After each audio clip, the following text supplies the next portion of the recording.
We will beat the coronavirus, and we will beat it together. And therefore, I urge you, at this moment of national emergency, to stay at home, protect our NHS, and save lives. Thank you. Fast forward a year and 4 months, 3 national lockdowns, 4 new variants and a vaccine later, and COVID-19 is still very much with us. From clapping for carers every Thursday evening to lockdown and anti-mask protests, COVID-19 hasn't been easy on anyone. In this documentary, I wanted to step into the lives of 2 people who have definitely felt the effects of this pandemic. 2 22-year-old girls, both living through the same pandemic, but such contrasting experiences of it. I spent 2 weeks getting to know student Liv and midwife Izzy, catching up on how a year in the life of COVID-19 has been for them. Okay. I'm Liv Mills, I'm a third year Hallam student and I study International Hospitality Business Management. After a normal first year and half of second year, Liv's now uni experience is not quite what she had planned for herself. With all face-to-face teaching being cancelled, the library has become the most exciting activity Liv's third year has to offer. All of my uni is online, so we can use the library to kind of get a change of scenery, work with the people, but you can't sit next to anyone at the moment, so you can't do any group work. And just for example, here is where we book the uni library slots, but everything's always booked up. You have to usually book the day before as well, and a lot of these bookings won't be actually attended, so it looks full but isn't always full, so it makes it even harder to get a slot. But yeah, that's kind of the only real bit of uni that we can attend when everything else is online. So as well as Liv's teaching moving from in-person to online this year, she also shared with me that there has been a dramatic decrease in the amount of contact hours she now receives. So I've got a 12 till 2 Zoom, and that's about it for the rest of my day, but I only have about 5 hours contact time in the week. So I've already had my 3 hours and that's it for the rest of the week for me. And all of it's over Zoom. So. And we're on Wednesday and you're done. And we're on Wednesday, so an empty week usually, but all Zoom, uni, that's how it is. But for midwife Izzy, the word empty isn't quite the word she'd use to describe her week. So today I've got another 12.5 hour shift. I was on last night doing 12.5 hours. I'm actually doing overtime tonight because we're so short staffed. We've got 2 members of staff off with COVID at the moment and the wards are getting pretty full, so they've just asked me to do overtime. Izzy has been a midwife for almost 4 years now, starting the job when she was just 18 years old. I tagged along with her as she got ready for her 12-hour night shift. So I'm just packing my bag now for my shift. I usually get there about 6:30 for a 7 o'clock start because the parking's just awful, so I have to get there nice and early.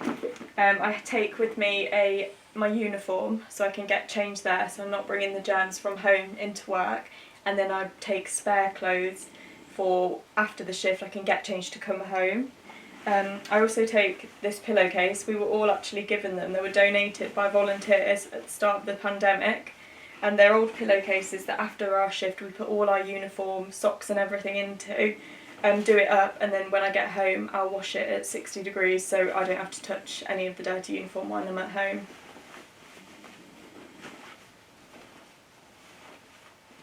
I've got my swipe card as well, so when I get into work I can actually let myself in. We're so strict with visiting at the moment that we're not even allowed in the building with our uniform showing. We have to swipe ourselves in. So we were all given these. Everyone that's worked in the pandemic, all volunteers, bank staff, were given these rainbow ones. And then we were also given these with the Nightingale lamp on.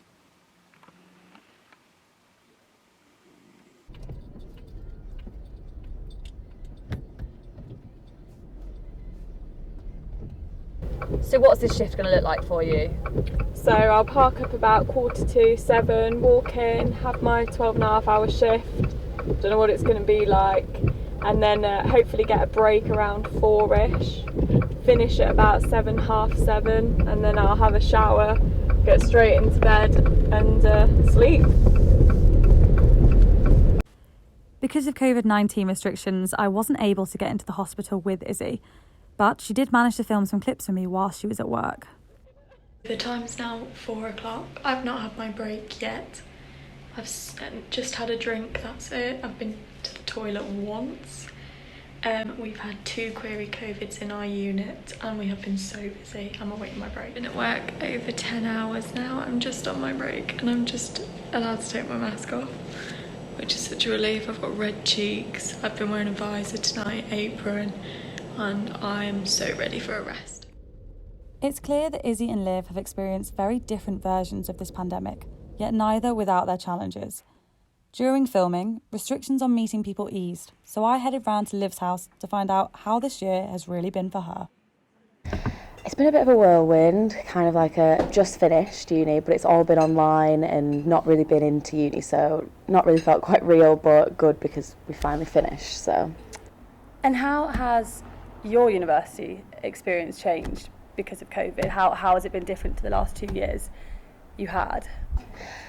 Changed it in a social way. I think there's a lot more isolation, not seeing friends as much, and also not being able to interact with university modules or seeing any lecturers in person. So everything's felt kind of not real as such. Everything's all interacting online has been quite difficult, I would say. And as a student, how do you feel the government has supported you?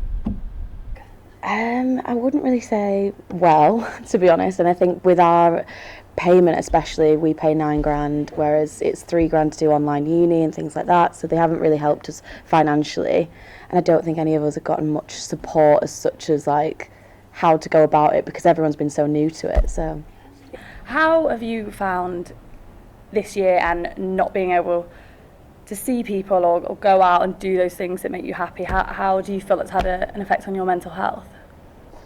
I think the winter lockdowns have been more difficult just because it's like, well, now it's sunny and nice and you can socialise, but it definitely made it worse isolating because you're not speaking to people as much and it's all FaceTimes and not whatever. So it's not been the best, but also I've lived in a house of like 4 other people, so it's made it social enough for me to not be by myself all the time, but tricky, not as easy as it should be normally. I know it's so great that you've got a garden like this because not everyone has gardens. They're exactly. Like a flat, exactly.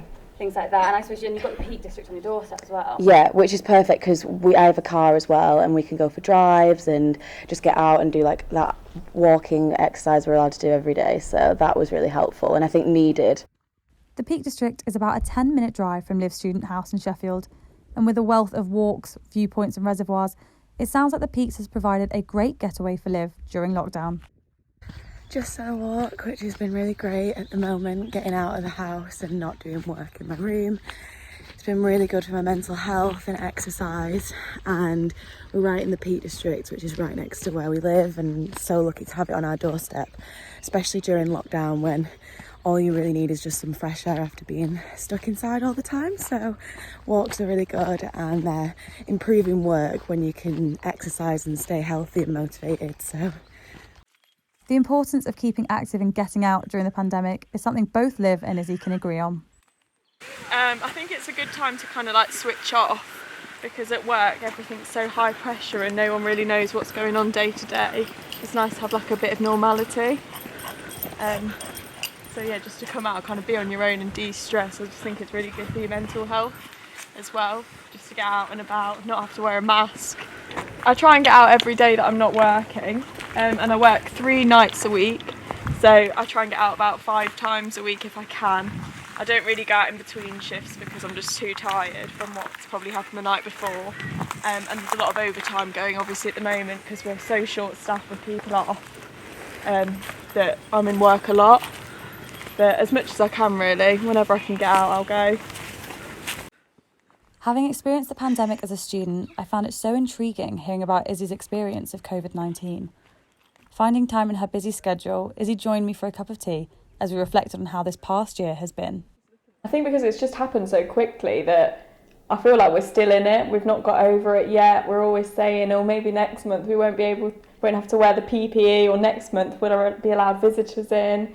But we got chucked into it so quickly. I feel like we've not really had the time to think, oh my God, like what is happening? And how do you have you even had a minute to stop and process what you've seen, I suppose? has it affected your mental health in any way, or do you think it's going to be something that in a few years' time you're that's when it will hit you of everything you've seen? So I think at the start, the kind of chuck into it that we got, you didn't really have time to think about what was going on. And as the lockdowns got longer and longer and the shifts got harder and harder, it definitely took a toll because you weren't able to see your friends and has kind of switch off from work. It was all you did, all you talked about.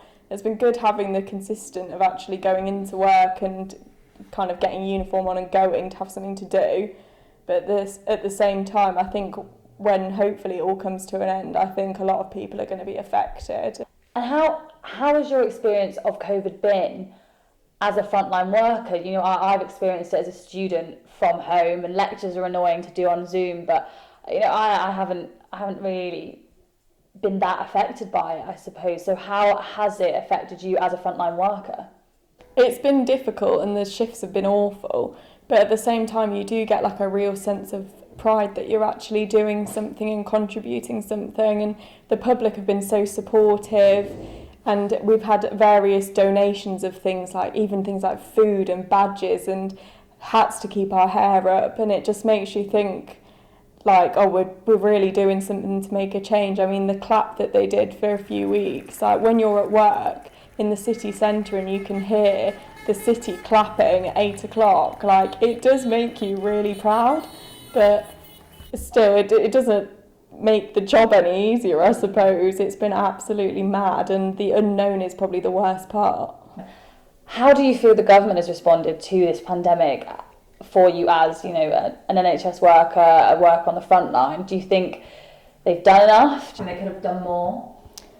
I think they could have done more. I think now it's one of those things, the NHS has always been there. We've always been at the hospitals caring. We've not cared more because of COVID. We're all doing our jobs. We're all trying our hardest all the time. It's nice to get the recognition from the government to say that you're doing really well done for doing your job. But why has it taken something like this for them to say thank you?